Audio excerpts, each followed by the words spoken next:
from the Keenen Ivory Weigh-In Show, music star and actor Donnie Wahlberg, Olympic gold.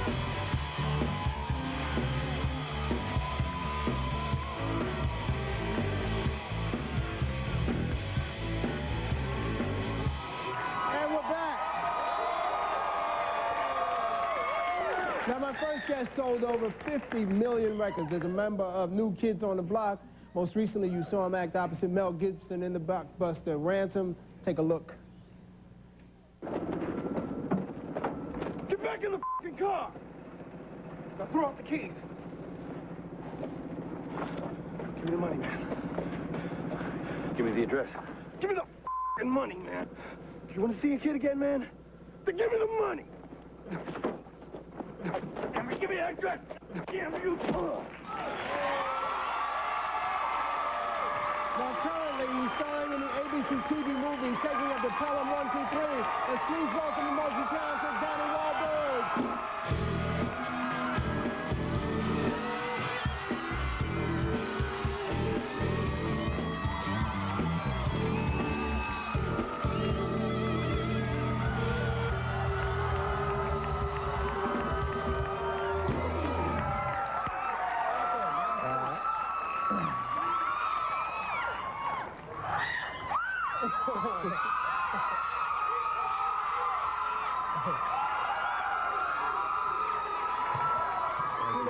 Thank you. I gotta tell you, the first thing I noticed when I went backstage to meet you is the new look. Definitely like, because I remember when I did the American Music Awards, you guys were on the show, and you was like, you were out there. You were out there. Well, that was the later stages of the band. You got a new look since then, too. Oh, though, yeah, definitely. Yeah, I had the shiny tuxedos on and all. Yeah. Well, you actually, when you introduced us, you had a little purple Liberace thing going. Yeah, it was nice, though. It was nice. It was nice. But that's actually funny, because my mother, she always plays that tape. It's actually like, it was one of our last major performances on television, and it was during the Gulf War, and, you know, everybody at the show was wearing, like, American flags and whatnot, and I thought it was kind of strange myself that, you know, everybody was, like, supporting a war, you know, especially musicians, because musicians historically have been the most outspoken for peace and whatnot, so I wore a T-shirt that said "War Sucks," and you know, and we had sort of, New Kids had been sort of going through a lot of turmoil with the media and whatnot at the time, so we just went on and did a performance that was like just saying basically, kiss my ass to everybody. You know what I mean? We were just tired, man. And I remember that. Yeah, and it's funny because my mother who loves to play tapes for people when they come over the house, she always plays the tape of that, because at the end of the performance, the camera just goes to your reaction, and I just finished swearing and slamming the microphone down, and the camera just goes to you, and my mother she just loves that moment. She just, you gotta see Keenen and see his face, you know. It's a pretty funny moment. Yeah, so. I was like, what the?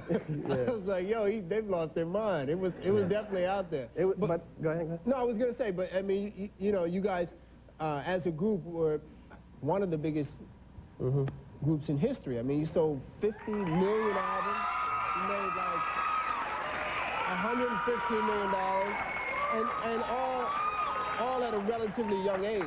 You know, and I'm sure that you know can get to you after a while. Well, you know, I just remember what, you know, my father, when I first started to sing, and when I first joined up with New Kids on the Block, I spoke to my father about it, and I said, you know, look, I'm gonna sing, and he was like, what? And I said, well, I'm gonna sing. I'm gonna join this group and sing. We're gonna dance and do shows. And he said, well, the only advice I have for you is, you know, don't change, because if you change, I'm gonna kick your ass. and you know, that always stuck in my head. You know, it was really important to me not to change. You know, to try to stay in touch with my friends and try to stay in touch with, you know, the stuff that made me who I was. You know, and it was hard, but. You know, with all the fame and hysteria, but we just tried to roll with it. All the guys in the group just tried to roll with it, have fun, and just remain down to earth. I'm sure you guys had a blast. I mean, I could tell from the female reaction in the crowd. You guys just must have been. What would you say?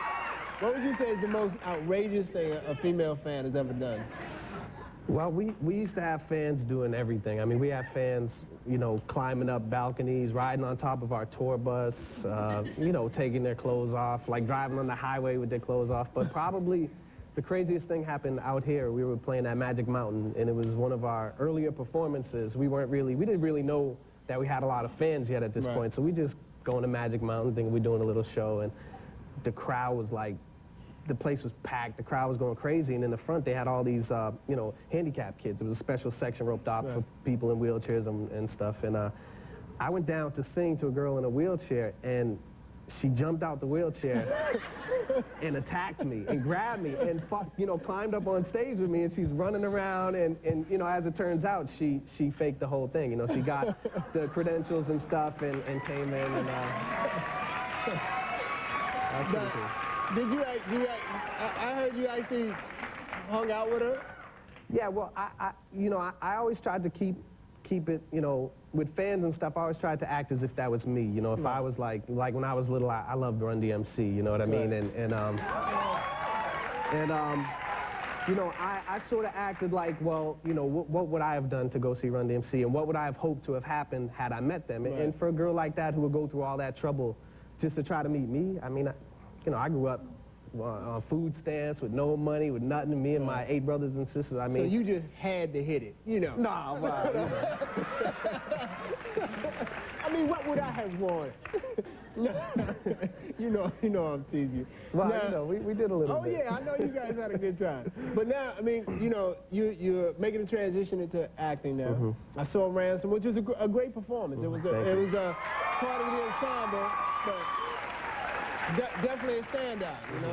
It was really good, really good. And now this new project you're doing is Taking of the Pelham 123, which I remember was a movie at one time, right? Yeah, it's still a movie. You're doing a remake? Yeah, we did a remake of it. The original movie starred Walter Matthau, Martin Balsam, Robert Shaw, and it's a movie I actually saw when I was little with my father, and you know, now the new one has Vincent D'Onofrio, Edward James Olmos, myself, Lorraine Bracco, and it's pretty good. It's an updated version, and it's made for television. So the original was really sort of offensive to women and to different, you know, ethnic groups and stuff like that. So we did it a more of a '90s version where, but it's still pretty violent and pretty raw. I mean, it's a television movie, but we pushed the limits as much as we could to try to keep it true to the original film. Right.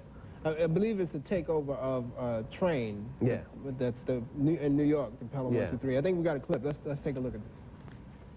I need you to stay away from the women. And I need you to stay out of my face. Shot people for not obeying me. Well, I guess that's the difference between me and you. See, if I want somebody shot, I'll do it myself.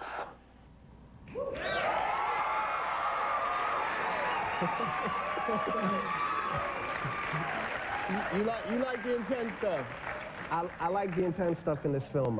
Vincent D'Onofrio, he's done so many movies, and he's not really been recognized by the mainstream. You know, he was actually played Gomer Pyle in Full Metal Jacket, and he was the bug, the main, you know, the bug guy in Men in Black. He's done so many movies, and he was just incredible to work with. Yeah, well, you're doing it right, man. Thank you. You're taking your time, you're picking the right projects, and you know that. Anytime you put the work in, it's going to pay off. Well, I learned at an early age, you know, hard work pays, and, you know, whatever I do, whether it's, you know, performing, producing records, writing songs, or acting, which I'm doing now, I'm always going to give it 100%. Now, what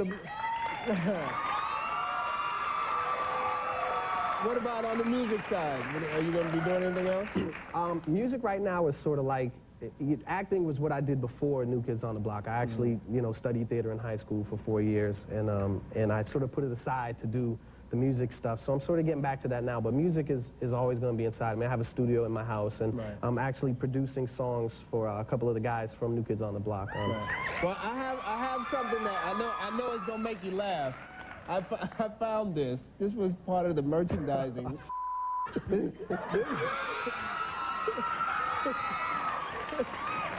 This was the Donnie Wahlberg doll. And you have a really big fan sitting right over there, so if you give it to her after the show, I'm sure she'd appreciate it. All right. You guys be sure to check for Donnie Wahlberg on the Taking of the Pelham 123, February 1st on ABC. We'll be right back right after this. Good night.